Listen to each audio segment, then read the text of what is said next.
Hozir molni qanday qilib sog'ish kerak? Umuman mollar haqida kichik bo'lsa ham o'zim bilganlarimni ulashib ketaman. Qani unda mol sog'ishdan boshladik. Hozir molni qanday qilib sog'ish kerak? Umuman mollar haqida kichik bo'lsa ham o'zim bilganlarimni ulashib ketaman. Qani unda mol sog'ishdan boshladik.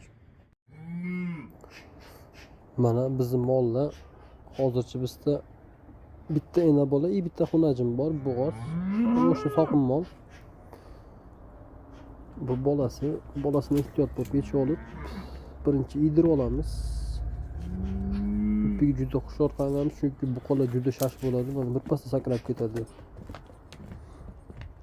Baribir buqaligini qiladi. Hozir o'smir vaqti yo'q.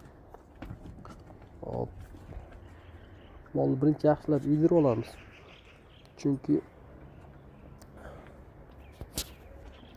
Chunki molni yaxshilab yedirib olsak, sog'ilish oson bo'ladi. Lekin ko'pchilik yedirmasdan, ya'ni bolasiga emgizmasdan turib sog'adi, lekin bunda qiynalishadi. O'shanga iloji boricha bolasini oldiga olib kelib, ya'ni o'ziga emgizib onasini, keyin yoniga iloji boricha yoniga bog'lab sog'ilsa, shunda osonroq sog'adi, ya'ni mol o'zi ham jim turib beradi, sog'ish ham oson bo'ladi.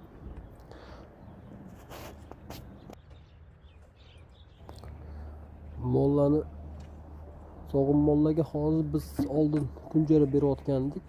Hozir faqat silos, quruq xashak berayotganiga unchalik suti ko'p emas. Oldin silos bilan kunjara berib turganimizda sog'im mollarga endi hozir o'zimiz bilgan ratsionda qo'yapmiz. Suti yaxshi edi, bir 4 litr oshiqroq yaxshi berardi. Lekin hozir faqat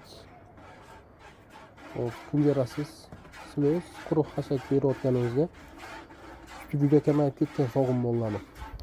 O'shanga iloji boricha shu o'ziga sog'im molni kunjara yoki shunga o'xshagan narsalar bilan berishni maslahat qilamiz, chunki suti ko'proq bo'ladi. Ya'ni sog'im molni yana qaysi holatda boqqanimiz ma'qul, chorvachi akalar bo'lsa, o'zingizlarning maslahatlaringizni bersanglar yaxshi bo'lardi.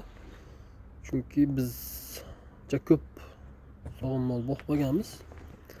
O'zimizda bo'lgan 2-3 ta sog'in yoki xunajin. Shunga faqat biz 2-3 ta xunajin, bitta-ikkita sog'im mol boqqanmiz xolos.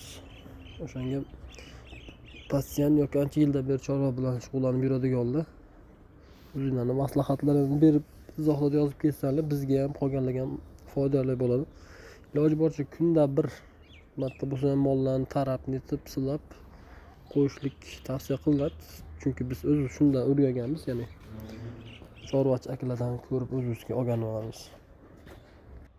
O'shanga sizlardan ham maslahatlarni kutib qolamiz.